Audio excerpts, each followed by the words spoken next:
Oi, gente, tudo bem? Vamos vibrar aqui para que todos estejam bem, estejam passando por esse problema dessa pandemia que assolou aí todo o planeta, com bastante elegância, com bastante galhardia. Vamos pedir a nosso Pai que esteja sempre ao nosso lado, nos amparando e nos protegendo sempre. E nós aqui do nosso lado vamos fazendo o nosso papelzinho, vamos cumprindo as nossas obrigações, mas sempre com muita alegria. Estamos estudando o livro Nosso Lar e dando prosseguimento a esse estudo, vamos para o capítulo 15, que se chama A Visita Materna. Lembra que no capítulo anterior, foi falado lá pelo Clarencio, ele fala para o André que a mãe dele, esteve sempre ao lado dele, sempre amparando, sempre pedindo, intercedendo por ele. Então, o que vai acontecer aí? O André vai ser surpreendido com uma visita, que é a sua mãezinha, que a mãe de André Luiz está numa escala superior, não está na colônia Nosso Lar, está num mundo um pouco mais evoluído, Então, o André Luiz reflete sobre as observações de Clarencio a respeito da reencarnação e conclui que ele não soube mesmo valorizar sua existência como médico. Como a gente falou, foi um bom médico, ele não foi um homem mau, o André não foi um homem mau, mas perdeu oportunidades, Não tinha uma formação religiosa, E se deixou levar muito pelos vícios do mundo, pelos prazeres do mundo. Então, perdeu um pouquinho a oportunidade, Que ele poderia ter sido melhor, poderia ter feito mais. Então, nesse capítulo, eu fiz um estudinho, assim, inserindo, durante o capítulo, eu fui inserindo as referências, ao invés de deixar no final, como eu tenho feito. Faço o resuminho, e falo as referências no final. Esse eu fui colocando junto. Então, só para ficar diferente um pouquinho, tá? Então, aí a gente já entra aí, de acordo com o André vai ficar refletindo sobre a reencarnação, aí nós vamos pensar no Evangelho, no capítulo 4, ninguém poderá ver o reino de Deus se não nascer de novo. Sabemos que esse capítulo vai discorrer sobre a reencarnação. Então, o tópico 25 vai ser, que é a necessidade da encarnação, vai ser perguntado: é um castigo a encarnação e somente os espíritos culpados estão sujeitos a sofrê-la? Claro que não, A passagem dos espíritos, essa é a resposta, a passagem dos espíritos pela vida corporal é necessária para que eles possam cumprir, por meio de uma ação material, os desígnios cuja execução Deus lhes confia. É-lhes necessária a bem deles, visto que a atividade que são obrigados a exercer lhes auxilia o desenvolvimento da inteligência. Esse é o objetivo principal para a reencarnação dos espíritos. Aí o André, refletindo sobre a reencarnação, sobre não ter tido uma valorização para sua carreira de médico, ele sente saudade do lar terreno, mas não se anima em pedir concessões para uma visita sem o devido merecimento. Quer dizer, o André vai percebendo, que ele tem que procurar mostrar serviço, melhorar, se envolver no trabalho da colônia, ser caridoso, ser benevolente, para que ele possa também ter merecimento para ter essa concessão de voltar ao lar. Resignado, ele se recolhe para dentro de si mesmo, chamado pela própria consciência. A gente costuma dizer, na linguagem popular, é como se a ficha fosse caindo, E ele aí vai detectando, porque às vezes a gente está tão voltada para as coisas da matéria, das nossas obrigações do dia a dia, obrigações familiares, profissionais, que a gente para refletir sobre o nosso próprio proceder. Então o André, recebendo já esses ensinamentos, esses puxões de orelha, essas observações que ele faz, e o André tem isso de bom, né? Ele usa tudo para se melhorar, ele absorve tudo, ele é uma esponja, ele absorve e vai se conscientizando. Então ele olha para dentro da própria consciência. A gente sabe que é lá que está a lei de Deus, né? Como diz no livro dos Espíritos. Aí o Lísias anuncia para o André uma visita, a visita materna. E a mãe entra sorridente. E mãe e filho se abraçam demoradamente entre palavras de carinho e lágrimas. O André fica extremamente emocionado com a visita da sua mãe. Aí a gente vai ver aí no Consolador, esse livrinho aqui maravilhoso, o Consolador, né? Uma obra do Chico e do Espírito Emmanuel. A pergunta 175. O Instituto da Família é organizado no plano espiritual antes de projetar-se na Terra? O que vocês acham? É ao acaso ou existe aí uma organização? Resposta.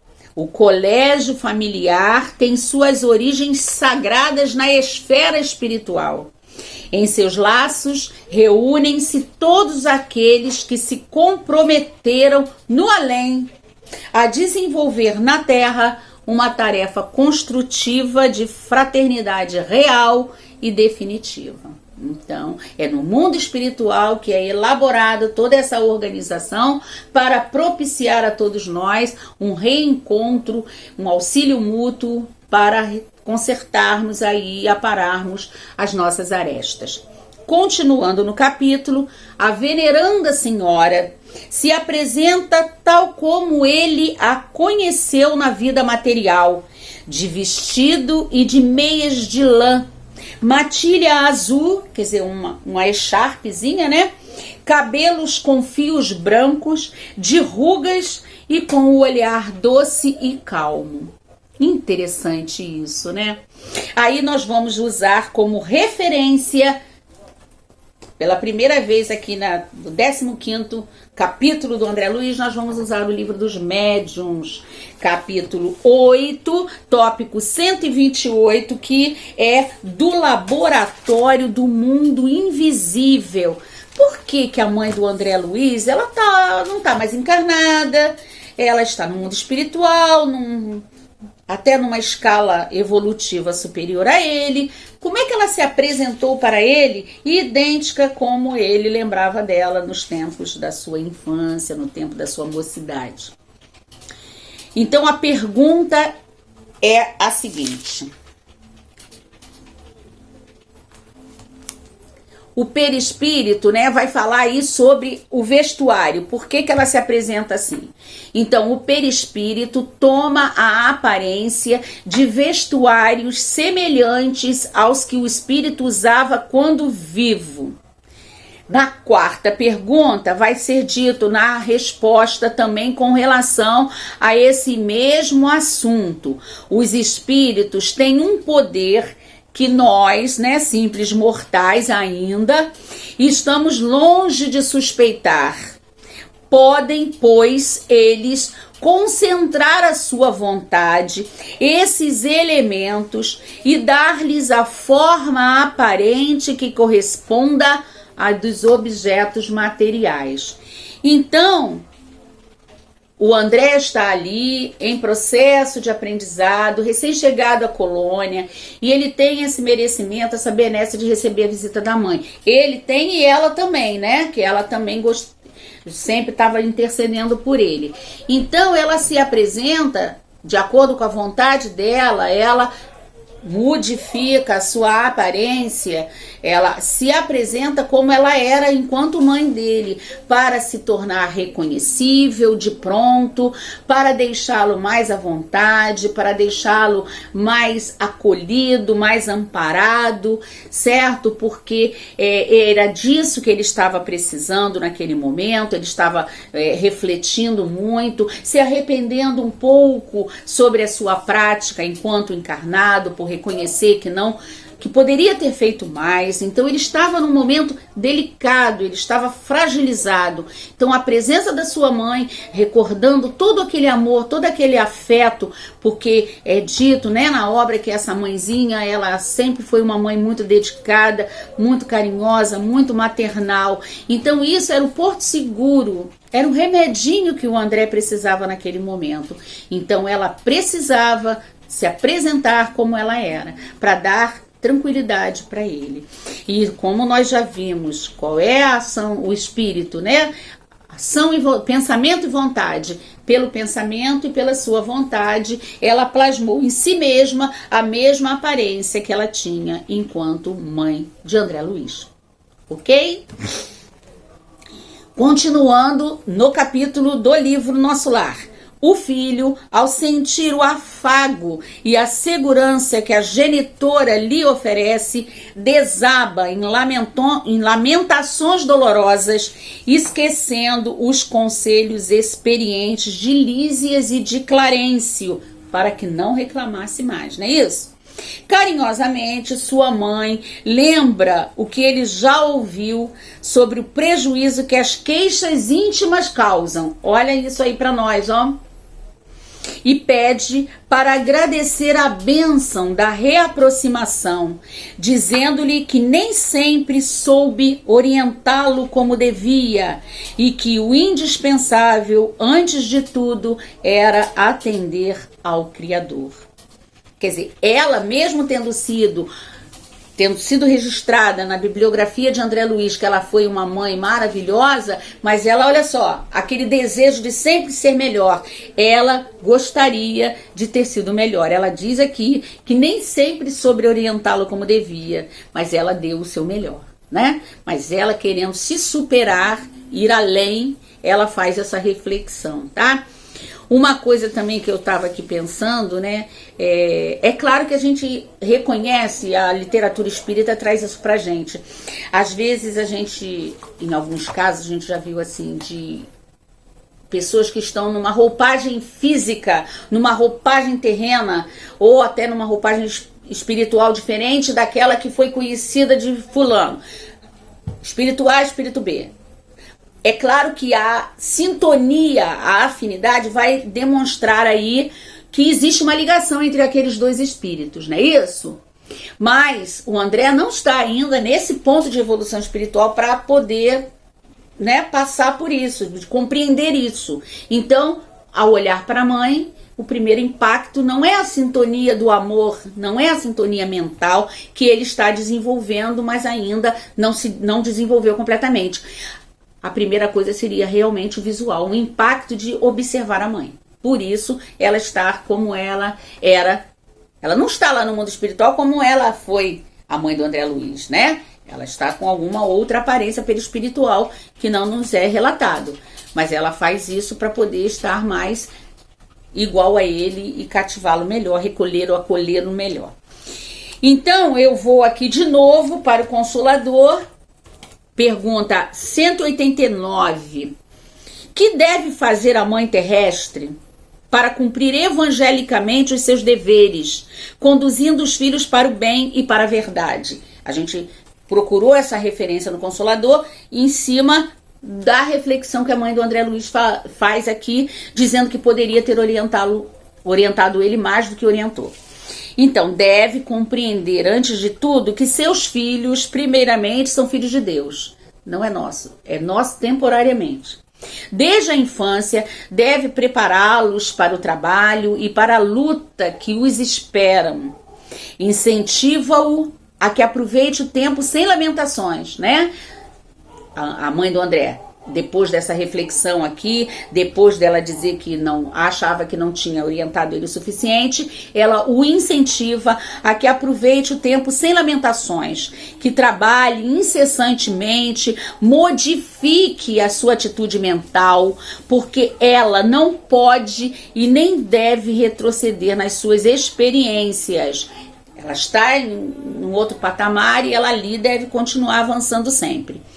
André se ergue respeitoso após ouvir as sábias palavras de sua mãe e planta-lhe um beijo na fronte, vendo-a mais bela e mais amorosa do que nunca. Interessante, né? Muito importante a gente ver aqui essa orientação que tem aqui no Consolador, que a mãe deve preparar, saber que aqueles filhos são de Deus, que estão momentaneamente na sua tutela, e deve prepará-los desde cedo para o trabalho e para as lutas que o esperam. Quer dizer, diferentemente daquela mãezinha que queria interceder, né, interromper, para poupar os filhos das tristezas da vida. E são essas tristezas que nos fortalecem, né? Olha o que Leon Denis diz: a irmã dor.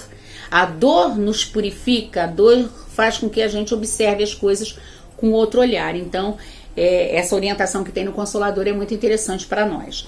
E para concluir, nós temos uma outra referenciazinha aqui, que eu tirei até do livro Dor Suprema, da Zilda Gama, pelo espírito Victor Hugo. É um romance maravilhoso. Lá vai dizer que a mãe é guia e condutora de almas para o céu. Olha que coisa linda! Mas ao mesmo tempo a gente pensa assim, que responsabilidade, né? Que a gente faça o melhor, que a gente se doe da melhor maneira que puder. Então ela é guia e condutora de almas para o céu. É um fragmento da divindade na terra sombria, com o mesmo dom do Onipotente. Plasmar seres vivos onde se alojam espíritos imortais, né?